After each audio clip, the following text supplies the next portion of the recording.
नमस्कार। आज हम इतिहास के गलियारों में एक एक ऐसे शख्स की कहानी खंगाल रहे हैं जिनका नाम सुनते ही मतलब बुद्धि, रणनीति और एक विशाल साम्राज्य की तस्वीर जहन में उभर आती है। आचार्य चाणक्य। हाँ, बिल्कुल। हमारे पास जो किस्सा है वो मौर्य साम्राज्य के इस महान निर्माता के जीवन का एक ऐसा पहलू दिखाता है जो उनकी कूटनीतिक छवि से एकदम अलग है। उनकी हैरान कर देने वाली सादगी। सही कहा, मतलब सोचने वाली बात है। कल्पना कीजिए एक व्यक्ति जिसके इशारे पर आप कह सकते हैं दुनिया के सबसे शक्तिशाली साम्राज्यों में से एक चल रहा है। वो खुद एक मामूली सी एकदम साधारण सी कुटिया में रहता है। ये कैसे मुमकिन है? यही तो बात है। आज हम इसी किस्से के जरिए ये समझने की कोशिश करेंगे कि चाणक्य के लिए निजी जिंदगी और सार्वजनिक पद, इसके बीच की रेखा कितनी साफ और कह सकते हैं गहरी थी। हाँ, तो चलिए इस दिलचस्प कहानी में उतरते हैं। बिल्कुल। और जैसा आपने कहा, ये सिर्फ एक कहानी नहीं है। ये चाणक्य के पूरे दर्शन, उनके क्या कहते हैं, चरित्र का आईना है। ये दिखाता है कि कैसे एक इंसान का रहन सहन, उसका आचरण दूसरों पर कितना गहरा असर डाल सकता है। यहाँ तक कि जैसा इस कहानी में है, एक चोर के दिल को भी बदल सकता है। सही। समझने वाली बात यह है कि सत्ता के शिखर पर बैठकर भी ऐसी सादगी बनाए रखना, ये अपने आप में कितना असाधारण था, खास तौर पर उस दौर में। हाँ, उस दौर में तो शायद सोचा भी नहीं जा सकता था। तो कहानी हमें ले चलती है पाटलिपुत्र में, चाणक्य की कुटिया तक। जैसा हमने सुना, इतने बड़े साम्राज्य के प्रधानमंत्री होने के बाद भी उनकी कुटिया मतलब बेहद साधारण थी, किसी आम नागरिक जैसी। हाँ। एक दिन हुआ यूं कि एक महात्मा उनकी कुटिया पर पहुंचे। दोपहर का वक्त था, भोजन की तैयारी चल रही थी शायद। चाणक्य ने बड़े आदर के साथ महात्मा जी से साथ में भोजन करने का आग्रह किया। अच्छा। महात्मा जी भी राजी हो गए। कुटिया के ही एक कोने में शायद रसोई का इंतजाम था, जहां हो सकता है चाणक्य की माँ या कोई सहायिका खाना बना रही थी। हाँ, साधारण सा ही इंतजाम होगा। उन्होंने जल्दी से पत्तल लगाई, लेकिन जब खाना परोसा गया थाली में थे थोड़े से उबले चावल, शायद जौ की रोटी, कोई एक सब्जी और थोड़ी छाछ, तो महात्मा जी वो एकदम चौंक गए। जाहिर है। उन्हें यकीन नहीं हुआ होगा, मन में सवाल उठा होगा कि भाई, जो इंसान चाहे तो सोने की थाली में 56 भोग खा सकता है, जिसके पास पूरे साम्राज्य का खजाना है, हाँ, उसके घर इतना सादा खाना, मतलब। ये हैरानी तो स्वाभाविक थी। शायद महात्मा जी ने सोचा होगा कि ये कोई जानबूझकर दिखाई जा रही विनम्रता है, या शायद कोई नाटक है। हो सकता है। इसीलिए कहते हैं, उन्होंने हिचकते हुए पूछे लिया, आचार्य, आप इतने बड़े मौर्य साम्राज्य के निर्माता हैं, महामंत्री हैं, आपके इशारे पर राजकाज चलता है, फिर आप ऐसा रूखा सूखा साधारण जीवन क्यों जी रहे हैं? क्या ये दिखावा है या कोई मजबूरी? ये सवाल तो किसी के भी मन में आ सकता था। और यहीं पर मेरे ख्याल से चाणक्य का जवाब सुनने लायक है। उन्होंने क्या कहा? चाणक्य का जवाब वो उनके पूरे जीवन के नजरिए को सामने रख देता है। उन्होंने बड़े शांत भाव से कहा, महात्मन, मैं इस साम्राज्य का प्रधानमंत्री हूँ, ये सच है, लेकिन मैं इस पद पर जनता की सेवा के लिए हूँ, उनके जीवन को बेहतर बनाने के लिए। इस पद का मतलब ये कतई नहीं है कि मैं राज्य की संपत्ति का, मतलब जनता के पैसे का, अपने निजी सुख सुविधा के लिए इस्तेमाल करूं। सोचिए, कितनी बड़ी बात है। सत्ता उनके लिए जिम्मेदारी थी, कोई भोग विलास का जरिया नहीं। बिल्कुल। उनके लिए प्रधानमंत्री का पद एक नौकरी या अधिकार नहीं, बल्कि एक पवित्र कर्तव्य था। कर्तव्य, सही। उन्होंने आगे समझाया, ये जो कुटिया आप देख रहे हैं ना, इसे मैंने खुद अपने हाथों से बनाया है। इसमें राज्य का एक पैसा भी नहीं लगा है। अपने हाथों से? हाँ।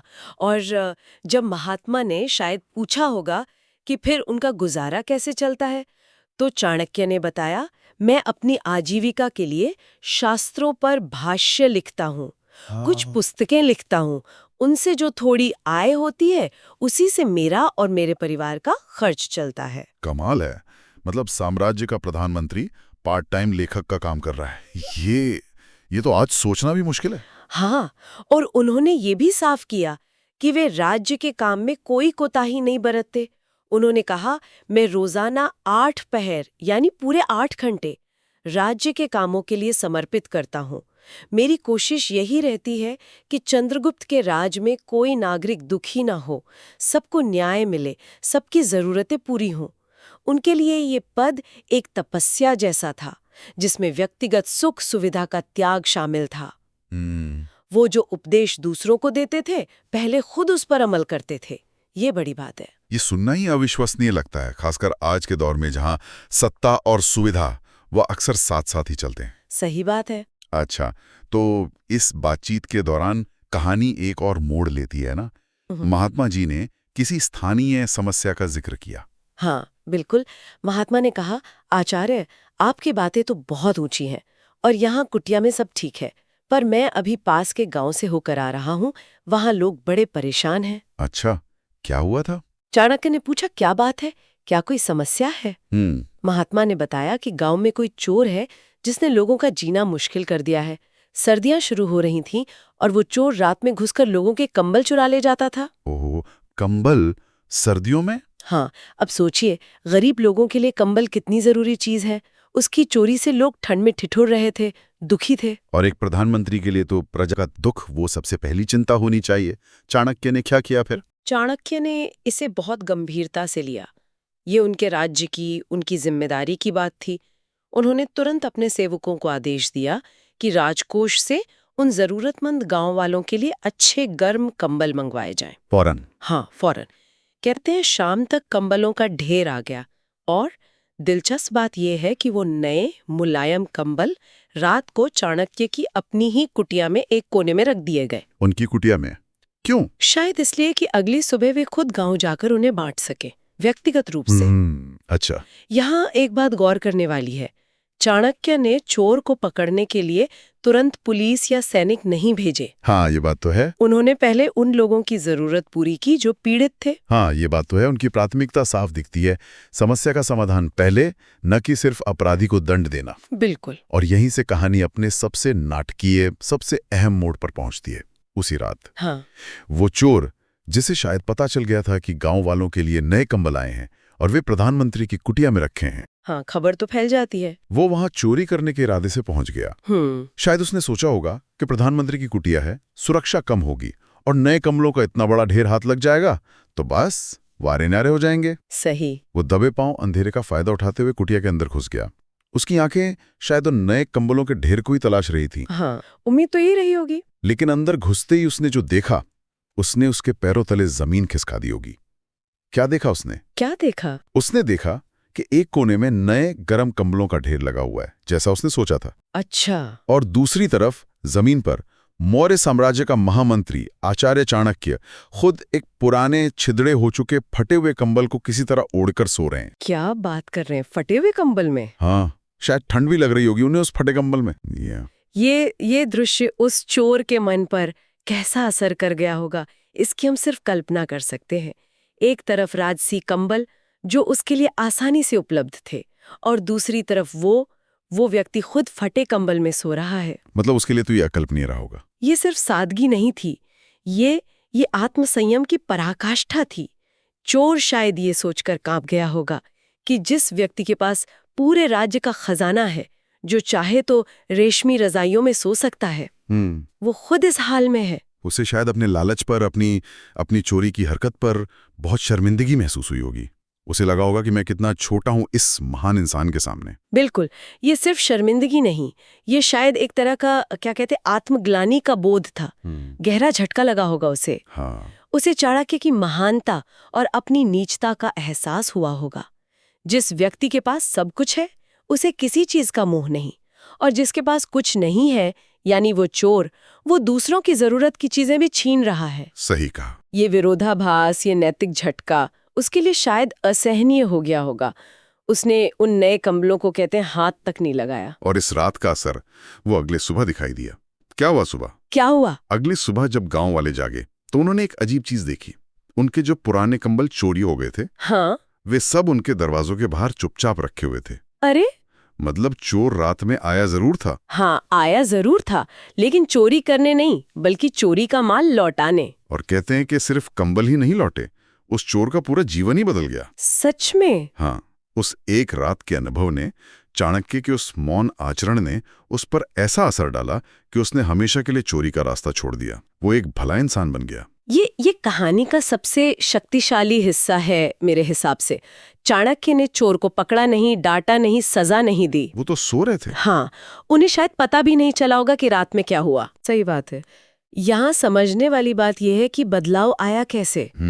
किसी कानून से नहीं आया, किसी सजा के डर से नहीं आया, बल्कि एक व्यक्ति के नैतिक चरित्र के प्रभाव से। चाणक्य का जीवन ही अपने आप में एक संदेश था।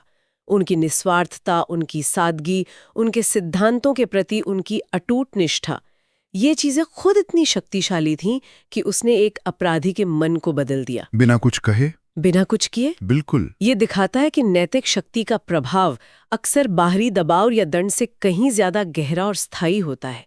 चाणक्य ने कुछ कहा नहीं, कुछ किया नहीं, वो बस थे, अपने सिद्धांतों पर जीते हुए, और उनका वैसा होना ही काफी था। तो इस पूरे किस्से से, इस गहरी पड़ताल से हम क्या लेके जा सकते हैं, क्या सीख सकते हैं? चाणक्य की ये कहानी हमें सिखाती है कि असली ताकत वो पद, पैसे या अधिकार में नहीं होती। वो होती है आपके चरित्र में, आपकी सादगी में, आपके उसूलों पर टिके रहने की क्षमता में। बिल्कुल। एक लीडर का, एक मार्गदर्शक का व्यक्तिगत जीवन कितना मायने रखता है, ये कहानी इसका जीता जागता प्रमाण है। उनका अपना आचरण ही सबसे बड़ा उपदेश बन सकता है। चाणक्य का जीवन दिखाता है कि कैसे एक व्यक्ति की ईमानदारी और निस्वार्थता पूरे समाज पर, यहाँ तक कि रास्ते से भटके हुए लोगों पर भी एक सकारात्मक, एक ट्रांसफॉर्मेटिव असर डाल सकती है। ये बात आज भी उतनी ही सच है, लेकिन यहाँ एक सवाल मन में आता है। हाँ, और ये सवाल हमें आज के दौर में झांकने पर मजबूर करता है ना। क्या आज के समय में, जब लीडरशिप की परिभाषा शायद बदल रही है, जब प्रभाव अक्सर दिखावे और बाहरी चमक-दमक से आंका जाता है, हाँ, सोशल मीडिया का जमाना है, बिल्कुल, तब भी क्या व्यक्तिगत ईमानदारी, नैतिक मजबूती और सादगी का वही महत्व है? क्या आज भी चाणक्य जैसा कोई उदाहरण, जो सत्ता में रहकर भी मोह से परे हो, समाज में वैसा ही गहरा बदलाव ला सकता है जैसा उस चोर के जीवन में आया था? ये सोचने वाली बात है, बहुत गहरी बात है। क्या आज के दौर में, जहां हर चीज पब्लिक है, क्या इस तरह की निजी शुचिता और सादगी संभव भी है? और अगर है, तो क्या वो प्रभावी हो सकती हैं, या ये सिर्फ इतिहास की किताबों में अच्छी लगने वाली बातें बनकर रह गई हैं? ये एक बड़ा प्रश्न है जिसका जवाब शायद आसान नहीं है, लेकिन चाणक्य की ये कहानी हमें कम से कम इस पर सोचने, इस पर बहस करने का एक सिरा जरूर देती है। क्या चरित्र की शक्ति आज भी भौतिक साधनों, पद या प्रचार की शक्ति से ज्यादा वजन रखती है? ये सवाल, ये किस्सा हमारे जहन में छोड़ जाता है। बिल्कुल, सोचने के लिए एक महत्वपूर्ण बिंदु।